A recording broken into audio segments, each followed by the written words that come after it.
15 minutes to go, but of course with the fact you lose more time for doing a driver swap, you'd imagine there that once the teams have gone in this time around for this stint, that they'll be looking at maybe getting somebody to go to the end to not lose as much time.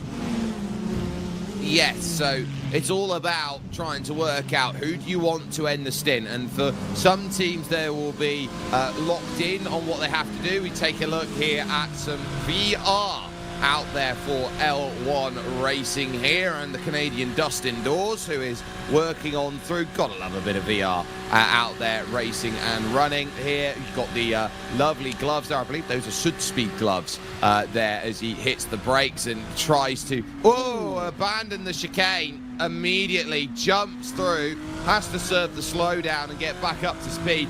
Good avoiding action. We caught that one, Dustin. You're not going to get away with that.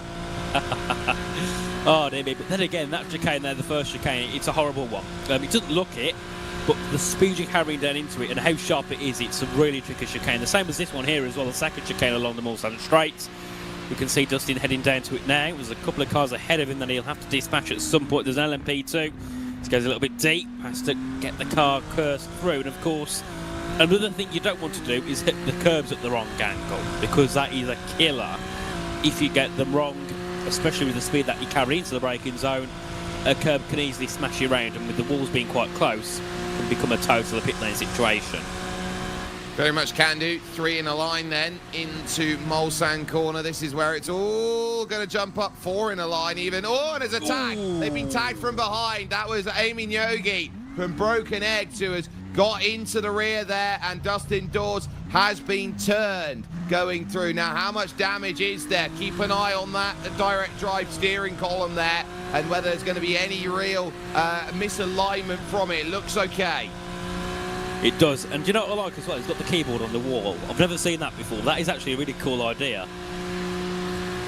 I think it is as well, because you can just pick it up, you can put it down, or you can just use it as it is. And if you're upset with a driver, all you can do is put your hand over to the left and go blah, blah, blah, blah, blah, and you can put that in the chat. Yeah, I'd rather use the radio, though, because you haven't got to focus on typing then, which is a lot harder. This is Dustin Dawes still trying to make his way through and getting back on track, luckily. I argue that you still don't have to worry about what you're typing, because all you can do is put as many consonants together in your alphabetic spaghetti, and you get the feeling of how the race has gone for you at that point. True, good point indeed. Just smash the keyboard, and it'll show the anger and frustration. As here is Dawes still on board and just looking to be struggling a little bit with the car here through some of the corners now. Whether that's understeer or not quite sure, but we'll of course see if that's due to damage. So they make their way through down towards the final couple of corners of the lap, and just got to dispatch a couple of GT3s. Well, including the GT3 that they had the drama with earlier, and they have cleared. One of them dives into the pits, which is Olav Lien, who is there for Beta Frost at this point, making service and stop as it currently goes. So right now they are sitting and keeping themselves moving on forward here, and I'll tell you what, it is very tough to do endurance racing in VR, because think about how hot the VR headset is when it's that close to your eyes. True, and also the fact that it's like you kind of, even if you just go and you try and drift away and look away from them, you can't. You're constantly looking at the screen, so your eyes are locked in at that point, so you get no break, which is not very fun when you're tired, I'd imagine. But Dustin Dawes seems quite happy at the moment to continue on, as we do have another donation, 4,612 now, as Dominic Isenberg there, I think it was, with the donation.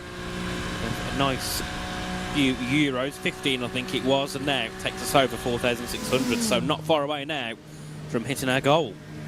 No, we're doing a really good job right now of getting towards 6,199 euros and 69 cents. We are aiming for 4,700 by end of hour, and so it's all about ramping up and saying this is what you can do and this is what you can find out there. I think so long as we can be with an hour to go at around 5,100, I think we can have a power hour for €1,000. I think we can get that sorted. So there's the stretch goals that we're looking at. 4.7 by the end of 3 hours to go.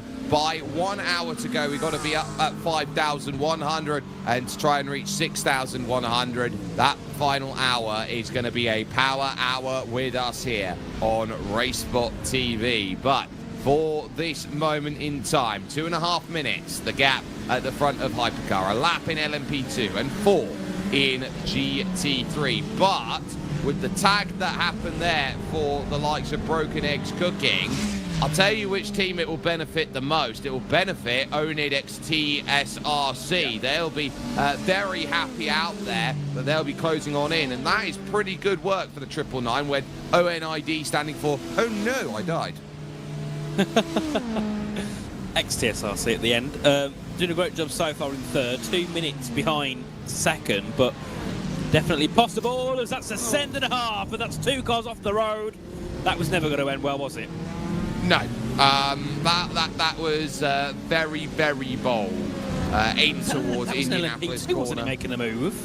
Yeah, that was Dustin Dawes being attacked by Ben Bream over at FF by XR Adoration. We had a chance to talk with him earlier on. That was a missed braking zone and a half, and couldn't get it slowed. No, and unfortunately it takes Dustin Dawes with him, and Dustin's not had the best time on track at all, unfortunately. He keeps getting caught up in incidents out here on track, which is, I don't think, what they want, heading on to the early parts of their stint here out there, as we have 3 hours and 9 minutes to go. We haven't heard of many drivers at the moment. It's been about half an hour since we last had an interview, so if anybody does want to come for a chat, feel free to, as that was very late on the brakes. Way too late, and yeah, unfortunately Dustin Dawes lost a bit of time there and had to get back on track. Luckily, I don't think with any damage on that car. Let me put it to you like this then, Nathan. Do you think it's an open doors policy where anyone can go through and basically dive down the inside of him? No. I don't think the LMP2 should have gone. I don't think the LMP2 should have gone for it. Obviously, it's not like they tried to make a legitimate overtake. They've just broke too late. But it's a bit of a shame for Dustin Dawes how we kind of didn't expect that car to be there, because you wouldn't do. Well, no, you wouldn't, but it's the sort of case of, it's been that sort of run over the last 2 laps. It may as well be an open doors policy for Dustin Dawes. As Lars Wieler here, the BMW